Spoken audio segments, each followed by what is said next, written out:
Welcome back to Movies Outpost. Today we'll be diving into the Sicario movies. This video will contain some spoilers ahead, and as always, sit back, relax, and enjoy the recap. The movie begins with an elite FBI team preparing for a dangerous mission. Reports suggest a remote safe house in Chandler, Arizona, may be holding individuals trapped or held against their will. Leading the operation is FBI agent Kate Mazer. As the team storms the safe house, they find no sign of hostages. However, Agent Reggie notices a small hole in one of the walls that seems suspicious. Carefully, the team removes parts of the wall and uncovers a dark and horrifying secret: several bodies wrapped in plastic stacked inside a hidden compartment.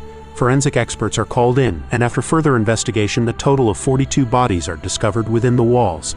The team continues to search and finds a padlocked hatch, realizing the mission is far more dangerous than they imagined. Back at the FBI office, Kate and Reggie attend a critical meeting focused on capturing Manuel Diaz. The CIA, led by Matt Graver, joins the discussion to share information and plan their strategy. Recognizing Kate's skill and bravery, the team invites her to join the mission. Driven by the desire to avenge her fallen colleagues, Kate agrees. During the briefing, the team discusses Diaz's operation. While he runs legitimate businesses, he is rumored to have connections to a Mexican cartel. His brother Guillermo Diaz and cousin Fausto Alarcon are also identified as key figures in the operation. As the team prepares for their next move, Kate meets Matt, who will lead the mission. She learns that their objective is to dramatically overreact and bring down the cartel responsible for the events at the safe house. When asked if they'll have a chance to confront the men truly responsible, Kate confirms her resolve and volunteers without hesitation. In Nogales, Mexico, a man named Silvio lies on his bed, resting after what seems like a long night. His young son bursts into the room, excitedly reminding him about the upcoming soccer match. Silvio slowly gets up and joins his son at the breakfast table, sharing a quiet family moment. After eating, Silvio changes into his police uniform, preparing for the day ahead. Meanwhile, in the US, Reggie drives Kate to an airbase where she is set to join Matt Graver and his team. Kate steps out of the car, says goodbye to Reggie, and heads toward the plane, her mind racing with anticipation and unease. She knows the mission is high stakes and risky, but has been given few details about the plan or their destination. On board, Kate asks Matt about their destination. "We're going to El Paso, right?" she confirms. Matt responds casually, which does little to ease her nerves. The conversation shifts briefly to Matt's expertise with Mexican cartels, but the details remain vague. After landing, Kate and Matt arrive at a military base where an officer briefs a large group of soldiers about the mission. While the soldiers listen intently, Kate feels out of place, overwhelmed by the lack of information. Seeking clarity, she approaches Alejandro, hoping to understand more. Alejandro reveals that he used to be a prosecutor in Colombia, working with dangerous criminals. He advises Kate that she won't understand the mission at first, but assures her that things will become clearer over time. Kate listens intently, but Alejandro's cryptic explanation only deepens her confusion. When Matt later suggests she follow Alejandro's instructions without question, Kate pushes back, asserting that she's not authorized to take orders from him. Matt simply brushes it off, leaving Kate even more uncertain about what lies ahead. Kate, driven by her desire to make a difference, volunteered for this mission. Matt reminds her of this, asking, "Do you want to find the guys responsible, yes or no?" Kate, though shaken, firmly responds, "Yes." The team departs the army base and heads toward Mexico. As they drive, Kate sees a horrifying sight: several dead bodies hanging from poles, stripped of their clothing. The gruesome display leaves her visibly shaken. The team member explains that the bodies belong to drug dealers, displayed as a brutal warning and a testament to the cartel's merciless grip on the area. The team's objective is to capture Guillermo, the brother of Manuel Diaz, and a key figure in the cartel's operations. They locate him quickly, arresting him without resistance. Guillermo is handcuffed and placed into a car, the ease of the operation surprising Kate. As they begin their return to the US, the group remains on edge, knowing the hardest part is still ahead. The cartel won't let one of their leaders be taken without retaliation. As they approach the border, tension escalates. The team is on high alert, scanning for any threats. Suddenly, they spot cartel vehicles closing in. Alejandro orders everyone to prepare their weapons. Chaos erupts as the team confronts armed cartel members, neutralizing the threat with precise and decisive action. "Clear?" Alejandro shouts as the team regains control and crosses the border. Once safely across, Kate's frustration boils over. She confronts Matt as the other men enter the base, anger evident in her voice. She demands to know how he could authorize deadly force in Mexico, accusing him of leading a mission that seems increasingly lawless and out of control. Confused and upset, she tells him she no longer understands what's happening, nor the true purpose of the operation. Frustrated by Guillermo's silence, Matt calls in Alejandro. The moment Guillermo sees Alejandro, his demeanor shifts to nervousness. Alejandro, cold and calculating, applies intense pressure with his interrogation methods. His approach is harsh, but it works. Under this unrelenting pressure, Guillermo finally breaks, revealing the existence of a secret smuggling tunnel between the US and Mexico. Later, one of the officers takes Kate to a rooftop, pointing out the chaos in Mexico caused by Guillermo's arrest. Below, she sees the unrest spreading as cartel operations fall into disarray. Afterward, Kate enters a crowded detention facility filled with illegal immigrants from Mexico. The atmosphere is tense and heavy with fear. The team, unsure of the tunnel's exact location, has detained the immigrants in the hope that someone might know about the smuggling route. Reggie, frustrated and confused, confronts Matt. He demands answers, stating that if Matt doesn't explain the mission's objectives, both he and Kate will leave. Matt, unbothered, deflects the questions. "What are we looking for?" Reggie insists. "Just keep watching," Matt responds cryptically. Reggie pushes further, refusing to back down. "I want to know what we're doing here. Why aren't you telling us everything?" Matt finally gives in, explaining that Guillermo revealed the existence of the tunnel located east of Nogales. He adds that Guillermo had no choice but to talk, and will now spend the next 30 years in an American prison. The conversation leaves Kate and Reggie uneasy, sensing the moral grayness of the mission they've been pulled into. The immigrant, though uncertain of the exact location, provides a rough estimate of the smuggling tunnel's whereabouts. With this lead, a team decides to raid the area and dismantle Manuel Diaz's drug operation. They also recognize the importance of capturing Fausto Alarcon, Diaz's boss, who remains in Mexico. Knowing this is critical to their mission, the team devises a plan to track and intercept Alarcon. Matt and his team focus on monitoring a bank used by the cartel. They watch for a woman known to deposit black money for the Mexican drug mafia. After hours of tense observation, the woman appears. As she attempts to make another deposit, the team swiftly arrests her and confiscates her bag filled with cash, hoping the evidence will lead them closer to Diaz and his operations. "Don't go into the bank," Matt warns Kate. "This is something we can actually build a case on." He explains that all the cash deposits made in $9,000 increments to avoid detection are connected to Diaz's accounts. "This money is invisible," he adds, revealing they've just seized $17 million. Kate, feeling the weight of the situation, informs her superior about the large cash deposits linked to Diaz. She insists this evidence should be enough to make a legal arrest. However, her superior explains calmly that large deposits alone are not illegal. Without clear proof tying the money to criminal activity, they don't have a strong enough case. Frustrated and overwhelmed, Reggie suggests they stop at a nearby bar to relax and decompress after the intense day. The group agrees, eager for a moment of reprieve from the mounting tension. Kate tries to unwind at the bar, even sharing a dance with Ted. The music is loud, and for a brief moment she allows herself to escape the mission's stress. However, as the night progresses, she notices something unsettling. Her eyes catch a glimpse of a pink and blue band on Ted's wrist. Her heart races as she realizes that Ted might be connected to the cartel. Confronting him, Kate accuses him of betraying her. "You used me as bait," she exclaims, furious. Matt intervenes, trying to calm her down. "This is good news," he insists, but Kate feels betrayed and demands answers. "How many others are corrupt on this side of the border?" she presses, her voice filled with frustration and anger. Meanwhile, Alejandro steps in to kidnap Ted and negotiate with him, applying his usual pressure. "I'm the one who decides if your family gets federal protection." Reluctantly, Ted begins revealing the names of officers working with the cartel. Despite the tense situation, Alejandro tells Kate that she reminds him of someone, though he doesn't explain further, leaving the comment hanging for later. Later, Kate and Reggie meet Matt, where a large group of soldiers is gathered. They focus on a satellite image showing the location of Manuel Diaz and the smuggling tunnel. The team uses the satellite to monitor his movements, strategizing their approach.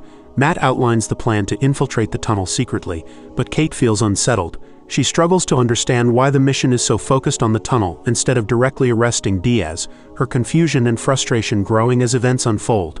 Kate directly questions the team's priorities, wondering why they are so focused on taking down the tunnel when Manuel Diaz is clearly the bigger target. Meanwhile, elsewhere, Silvio is seen in his police car, receiving several suspicious packets, further evidence of his connection to the cartel's operations. Later that night, Matt and his team infiltrate the secret tunnel, with Alejandro and the Delta Force leading the way. Chaos erupts as they encounter a large group of cartel gunmen. A fierce battle ensues with gunfire and explosions filling the air.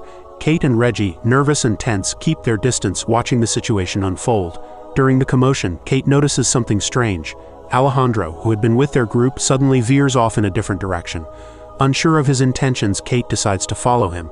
As events escalate, Kate is caught in a dangerous situation but survives thanks to her bulletproof vest. Emerging from the tunnel injured and furious, she confronts Matt, demanding answers. Reggie, unable to find her earlier, also presses Matt for the truth. Matt finally reveals the mission's real purpose. Alejandro, as it turns out, is not an FBI agent, but a Colombian assassin hired to eliminate Manuel Diaz and his boss Fausto Alarcon. Matt admits that this operation was never about law enforcement but a revenge-driven plan. Alejandro, a former prosecutor from Medellin, had lost everything to the cartel. His personal vendetta against Diaz and Alarcon is the true motivation behind the mission. As the shocking truth sinks in, Kate realizes just how far removed this mission is from the law and justice she thought she was serving. When the cartel rose to power, they killed Alejandro's wife and daughter in a horrific act of cruelty, which I cannot even say how from the brutality. Alejandro's involvement in the mission is deeply personal, fueled by the unbearable loss and his desire for revenge. Kate, horrified and furious upon learning the truth, confronts Matt, vowing to expose their illegal activities. She feels betrayed, realizing she has unknowingly been a part of something that goes against everything she stands for. Matt, unfazed, defunds the mission, insisting that such brutality is necessary in dealing with the cartel. Meanwhile, Alejandro closes in on his ultimate target, Fausto Alarcon. In a chilling encounter, Alejandro methodically eliminates Fausto's men and confronts him whilst he eats dinner with his family. In a cold-hearted manner, Alejandro reminds him of all the sins and suffering he made him feel. Fausto begs Alejandro to let his family go but is ignored, and Alejandro kills them all, completing his long-planned mission of vengeance. The brutal culmination of his journey leaves no doubt about his resolve and the depth of his grief. Afterward, Alejandro visits Kate at her apartment. He brings a document, demanding her signature to affirm that the mission was conducted legally. When Kate refuses, Alejandro draws his gun, making it clear she has no choice. Overcome with emotion, Kate breaks down in tears and reluctantly signs the paper. Before leaving, Alejandro softens briefly, telling her she reminds him of his daughter and suggests she move to a quiet town. As he turns to leave, Kate raises her gun, pointing it at him. Alejandro stops, calmly waiting for her to make her decision. After a tense moment, Kate slowly lowers her weapon, choosing to let him go. Alejandro walks away, leaving her to grapple with the moral weight of what she has experienced. Sicario 2. Soldado opens at the Mexico-Texas border under the cover of night, where a spotlight pierces through the darkness, revealing a large group of people sprinting across the arid terrain. The intention is clear. They're attempting to cross the border illegally, desperate to reach the United States unnoticed. As the scene unfolds, law enforcement vehicles arrive in quick succession, surrounding the area with flashing lights and sirens. Officers move swiftly, cutting off all possible escape routes. Amid the chaos, one man takes a chance, breaking away from the group and sprinting into the night, hoping to evade capture. Meanwhile, in Kansas City, a seemingly ordinary day at a bustling department store takes a horrifying turn. Out of nowhere, a group of armed terrorists storms into the store, carrying deadly explosives. As the dust settles, the scale of the tragedy becomes apparent. News of the attack spreads like wildfire, igniting widespread panic and fear across the country. The U.S. president, visibly shaken, addresses the nation in a solemn press conference, revealing that these terrorist operatives are not only active within the United States, but are being smuggled across the southern border under the cover of darkness. In a swift response, a U.S. Special Forces team is deployed to a remote base in Somalia, believed to be a hub for a notorious smuggling network, aiding terrorist infiltration. Under the cover of night, the elite unit moves in with precision, surrounding the compound. With weapons drawn, they breach the hideout and apprehend their primary target, Bashir, a suspected mastermind behind the smuggling routes used to transport terrorists into the United States. The operation is a significant breakthrough in the ongoing fight against the threat, but it also highlights the growing complexity of the global network fueling these devastating attacks. Meanwhile, Matt, seated across from Bashir, casually bites into a Snickers bar. Breaking the silence, he asks if Bashir is thirsty. He instead glances at the nearby water jugs, then smirks at Matt, sarcastically remarking that Americans need to come up with new tricks. Unfazed, Matt calmly explains that while waterboarding might work for some, things are handled differently in Africa. With a cold tone, he warns Bashir if he doesn't comply, he'll call an airstrike on his house. His prisoner chuckles, dismissing the threat and claiming the terrorists aren't his men. So Matt has just one question: who paid Bashir to let the ships through? After blowing up Bashir's house, he eventually shows him a screen of his brother and wants answers immediately. Meanwhile, near the Mexico border, a young boy named Miguel sits with his friend Hector. Hector, an informant for a local drug cartel, speaks in a low, persuasive tone, showing Miguel stacks of cash. Join the cartel, he urges, and you can start earning like this. You can buy anything you want, make life better for your family. The temptation proves too strong. After a brief hesitation, Miguel nods, agreeing to join the cartel. Back in Washington, D.C., Matt attends a high-stakes meeting with CIA Director Cynthia and Secretary of Defense James Riley. The agenda is clear and urgent: dismantling the powerful cartels. Cynthia outlines the mission strategy, explaining their goal of turning the Matamoros cartel against its rival. Riley emphasizes the broader objectives, aiming to weaken the cartel's influence while cutting off their connection to smuggling routes. the team shifts focus to their next mission, targeting the organization led by Carlos Reyes. Their strategy is bold and risky: create internal conflict between the rival cartels, hoping they'll destroy each other. Without hesitation, the deal is approved. Matt then travels to Colombia to meet Alejandro, who has been living peacefully there. Matt appeals to Alejandro's hatred of the cartels, reminding him that they were responsible for the death of his family. Alejandro agrees to join the mission, taking it as a personal vendetta. Arriving in Mexico City with his team, Alejandro wastes no time initiating their plan. They intercept a car, and when one of the men inside panics and tries to flee, Alejandro eliminates him with precision. The man turns out to be a prominent lawyer for the Matamoros cartel. Alejandro's actions send shockwaves through the criminal underworld, sparking immediate tension and conflict between the two rival cartels, just as he and Matt intended. As the cartels are thrown into chaos, Alejandro and his team execute the next phase, kidnapping Isabel. After school, Isabel is escorted by her bodyguard Carson, who picks her up in a black SUV. Seated in the back, Isabel is engrossed in her iPad while Carson maintains a watchful eye on the road. His vigilance pays off when he notices another SUV trailing them. The road ahead becomes steep and Carson instructs the driver to speed up, but the pursuing vehicle keeps pace. Realizing the threat, Carson radios ahead, warning the bodyguard to notify Carlos Reyes that attacking the Matamoros cartel could have catastrophic consequences. As tension builds, Matt and Alejandro brace for the fallout, knowing their dangerous game of manipulation is only beginning. Alejandro's goal is clear: ignite a brutal rivalry between the Matamoros cartel and Carlos Reyes' organization, pushing the two into direct conflict. So far, his plan is unfolding perfectly, with tensions between the cartels escalating. Meanwhile, Matt successfully carries out a staged rescue operation, bringing Isabel to a secure location. The next step in the operation is to return her to Mexico, ensuring that the chaos between the cartels intensifies. Meanwhile, Matt and his men watch the live feed of the chaos they created, watching their plan unfold as they see multiple men on screen confused at what's happening. Back at the house, Alejandro begins speaking with Isabel and tries to make her feel at ease even though she is scared out of her mind. They untie her face, but out of nowhere, a group of their men arrive and breach the house, making it out to be a rescue mission. Isabel listens scared, but Alejandro barges in and finds her, making their plan work to perfection. They escort her out into the vehicle and begin driving with Isabel, who is clearly shaken up by the incident. Alejandro takes her to a secure location and begins questioning Isabel, projecting himself as her savior, telling her they're going to get her home safely. In the meantime, Matt and Alejandro meet with a man, preparing an escape route after their plan succeeds. The man comforts Matt, telling him the federal police will be there and have their support.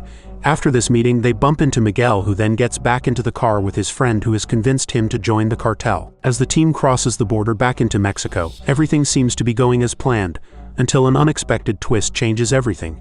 At a checkpoint, Mexican police, who were supposed to be unaware of the mission, suddenly turn on the team. Without warning, the police open fire, forcing Matt and his men to respond with equal intensity. "Take them out," Matt shouts as the team reacts quickly to neutralize the threat. After the dust settles, the team regroups, shaken but alive. Alejandro, however, feels personally responsible for Isabel's safety. He decides to go after her alone, knowing the risks involved.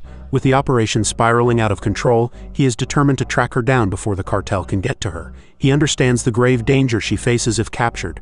Meanwhile, Matt returns to the US, where Cynthia meets him with urgent news. She informs him that the Mexican government is now aware of their covert mission and demands they shut it down immediately to avoid further diplomatic complications. With tensions rising and international relations at stake, Matt faces the difficult decision of whether to continue or abandon the operation entirely. Cynthia firmly emphasizes that the operation must be shut down immediately. She insists that continuing it would not only risk further destabilization in Mexico but could also lead to severe consequences for the US government. Her stance is clear. The mission's original objective was to incite a war with the Mexican cartels, not to provoke conflict with the Mexican government. However, Matt, deeply committed to the mission and the broader plan he has meticulously set in motion, refuses to back down despite the mounting risks. As they continue their dangerous journey, Alejandro and Isabel encounter a deaf man named Angel. Alejandro, using sign language to communicate, explains their desperate need for food and water. He shares a poignant detail about himself. He learned sign language from his daughter, who tragically is no longer alive. This moment of connection reveals a softer side of Alejandro. Later that night, Isabel begins to unravel the truth about Alejandro. She recalls fragmented memories and suddenly pieces together a shocking realization. Alejandro is the same lawyer whose family was brutally murdered under the orders of her father, carried out by Fausto Alarcon. This revelation adds a new layer of tension and complexity to their already fraught dynamic. Meanwhile, Matt makes a chilling phone call to Alejandro telling him to kill Isabel and finish the mission. Despite his ruthless directive, Alejandro sees Isabel in a different light, not just as a tool in his quest for revenge, but also as an innocent caught in a cycle of violence she did not choose. Refusing to follow Matt's orders, Alejandro takes a different approach. Instead of killing Isabel, he secretly places a small discreet transmitter in her shoe. This device will allow him to track her location if they are ever separated or if she attempts to run. Alejandro decides to guide Isabel safely across the border, determined to protect her from the deadly forces pursuing them. To ensure her safety and avoid detection, he devises a plan to conceal her identity, knowing the danger they face is far from over. To help Isabel blend in, Alejandro changes her appearance and boards a bus crowded with Mexican migrants heading toward the border. Isabel is surprised by the sheer number of people being loaded into vehicles, each group bound for different parts of the border. Alejandro explains that this happens every day, with many risking everything for the chance at a better life. As they travel, a signal is sent out alerting the cartel to their possible location. Alejandro insists on handling the situation personally, knowing the danger they face. Soon, a cartel member named Hector approaches them. Alejandro tells Isabel to stay calm, avoid eye contact, and answer only with yes or no in a quiet voice. When Hector grows suspicious, Alejandro offers him a large sum of money, $115,000, to buy their safety. Hector hesitates but eventually takes the cash, allowing them to stay on the bus. Sitting among the other passengers, Alejandro and Isabel try to remain inconspicuous, hoping to make it to safety without incident. But their luck runs out when a young boy on the bus recognizes Isabel. He alerts his leader, a ruthless gang boss who sees her as a valuable bargaining chip. Believing that Carlos Reyes will pay a hefty ransom for her return, the gang leader orders the boy to kill Alejandro, viewing him as an obstacle to their plan. The situation takes a dangerous turn, threatening their chance of escape.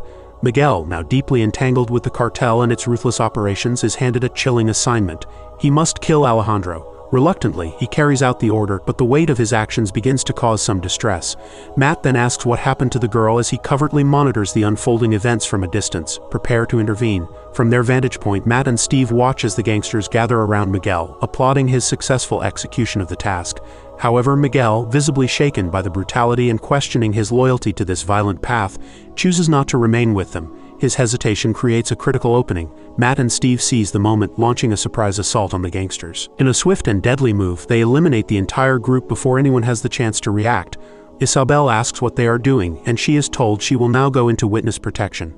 Meanwhile, Alejandro, who miraculously survived the attack but is gravely injured, manages to break free. Staggering to the van where the cartel had stored their weapons, he climbs inside. As he attempts to escape, two cartel members spot him. Without hesitation, they open fire, forcing Alejandro to make a desperate move to survive. 1 year later, Miguel has left his criminal past behind and now works quietly at a food court in a shopping mall. Life seems mundane but safe until a familiar face from his past walks in. Alejandro, alive and more resilient than ever, approaches him. Recognizing the conflicted young man, Alejandro offers Miguel a new path. He decides to take him under his wing, introducing him to the life of a sicario, a hitman with a purpose. Thanks for staying until the end. A like and comment goes a long way, and as always, stay awesome and take care.